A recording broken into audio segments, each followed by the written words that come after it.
이번 시간에는 직권의 변화에 대해 공부해 보기로 하자. 먼저 지각변동이고, 지각변동이라 하면 화산, 지진, 석곡산맥의 형성, 대륙의 이동 등과 같은 현상들을 지각변동이라 하고, 이 지각변동의 에너지는 지구 내부 에너지에 의해서 이런 현상들이 나타난다. 이때 화산활동이나 지진 같은 지각변동이 자주 일어나는 지역을 변동대라고 하고, 변동대에는 화산대와 지진대와 조산대가 있다. 자, 이때 화산대는 화산이 자주 발생하는 지역이고, 지진대는 지진이 자주 발생하는 지역이며, 조산대는 석곡산맥이 만들어지고 있는 지역을 조산대라고 한다. 자, 먼저 화산대부터 살펴본다면, 화산이 일어나게 되면 여러 가지 물질들이 밖으로 분출되는데, 그때 화산 분출물에는 기체 상태의 화산가스가 있고 고체 상태의 화산 쇄설물이 있으며 액체 상태의 용암이 있다. 자, 이때 화산가스의 대부분은 수증기가 대부분이다. 수증기가 대부분이라고 해서 화산가스를 마셔도 된다고 생각하면 절대 오산이다. 화산가스에는 수증기가 대부분이긴 하나 유독가스가 포함되어 있기 때문에 마셔서는 안 된다.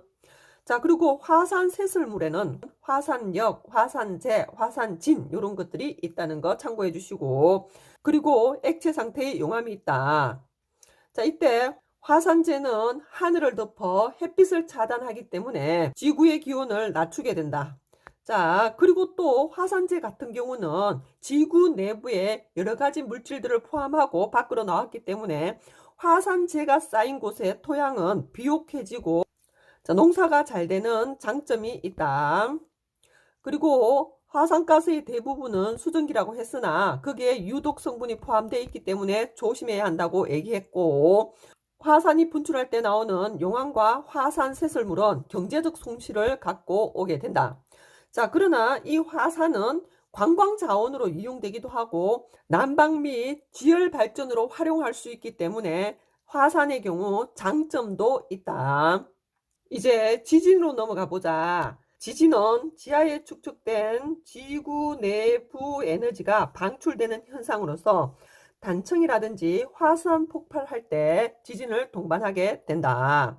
자, 이때 진원과 진앙에 대해 알아본다면 지구 지표면이 있고 아래쪽으로 내려갈수록 지구 내부 깊이가 깊어진다고 할 때에 지구 내부에서 지진이 꽝 하고 발생한 이 지점을 진원이라고 한다.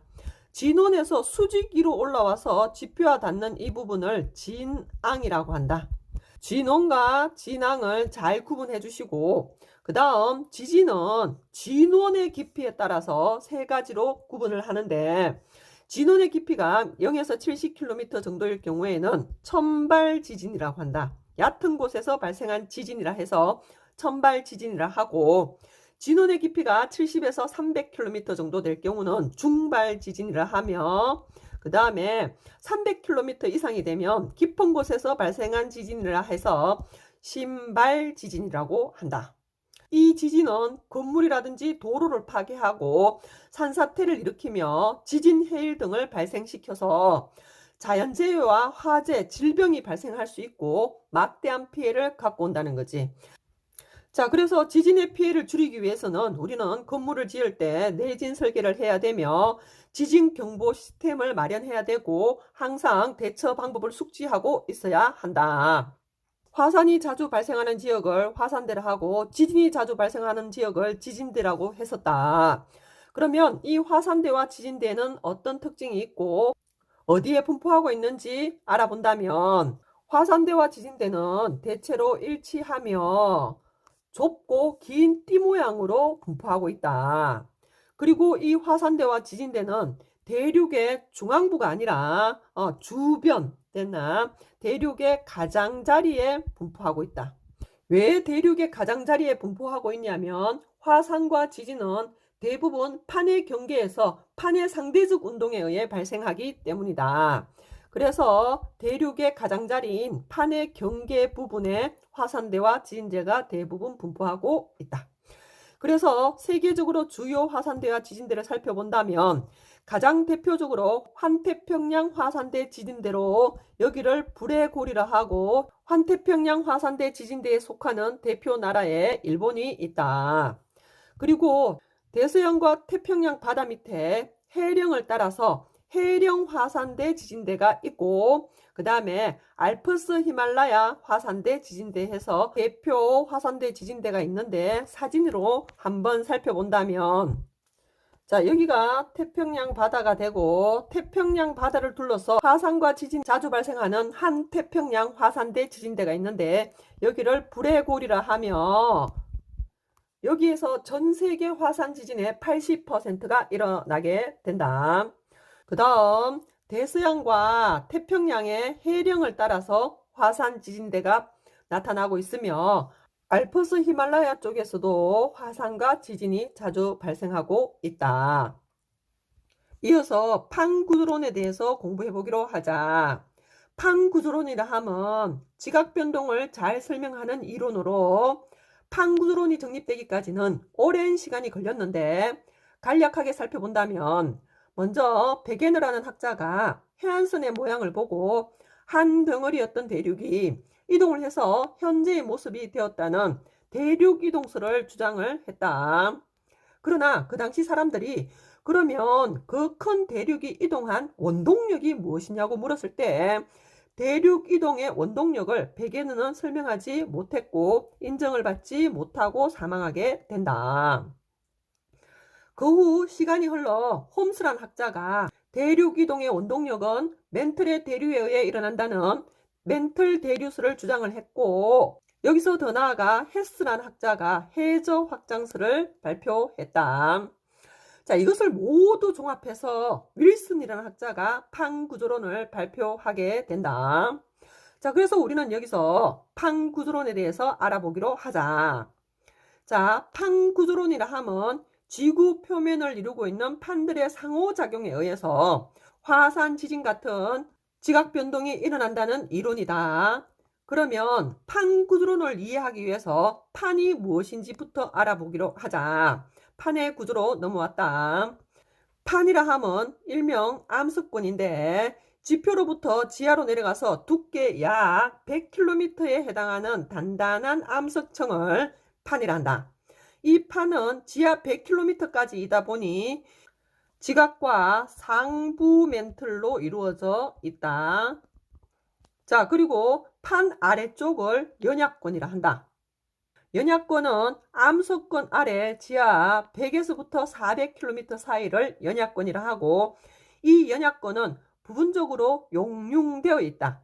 그래서 이 연약권은 유동성, 움직임이 있는 고체 상태이며, 여기에서 멘틀의 대류가 일어나게 되고, 이 멘틀의 대류가 판 이동의 원동력이 된다. 자, 그렇다면 다시 판에 대해서 좀 더 자세히 알아보자. 전 세계적으로 대표 판은 10여 개 정도가 되고, 판은 지하 100km 정도까지의 단단한 암석권이라고 했다.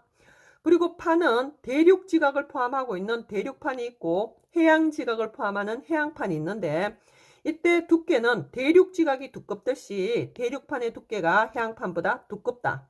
자, 그러나 밀도는 해양판이 더 크게 되고, 그래서 대륙판과 해양판이 만나게 되면 해양판이 대륙판 아래로 습입하게 된다. 대륙판의 가장 대표적 예로는 유라시아판이 있고, 해양판의 대표에는 태평양에 있는 태평양판이 가장 대표적이다. 자, 이 판들은 이동을 하고 있는데 그 이동의 원동력은 멘틀의 대류라고 했다. 멘틀의 대류에 의해서 판이 이동하게 되고, 판 이동의 에너지원을 물으면 지구 내부 에너지에 의해서 일어난다고 얘기를 하셔야 합니다. 자, 넘어가기 전에 밀도에 대해서 잠깐만 더 얘기를 하고 가자. 자, 판들의 밀도를 비교했을 때는 대륙판보다 해양판의 밀도가 크다고 했지. 자, 이 해양판의 밀도보다 그 아래쪽, 판 아래쪽에 있는 연약권의 밀도가 더 크게 된다. 여기까지 기억을 해주시고 전 세계에 어떤 판들이 있는지 잠깐 보고 넘어가기로 하자.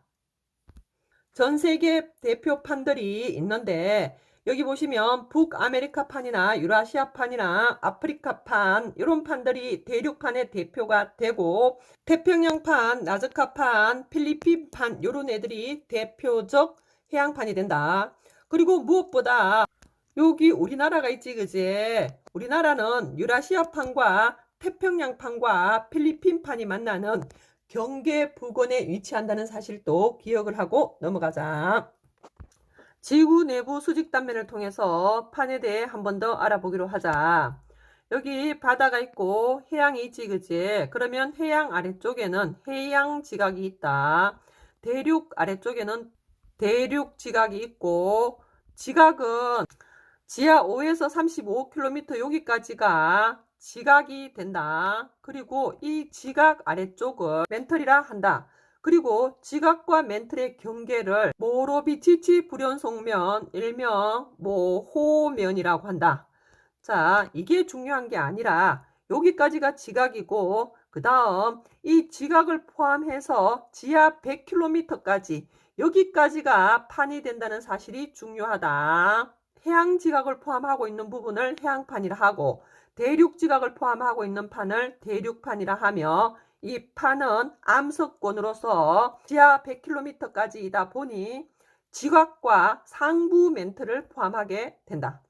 그리고 100km 이하부터 해서 400km까지가 연약권이고 연약권은 유동성 고체 상태로서 여기에서 멘틀의 대류가 일어난다고 얘기했다.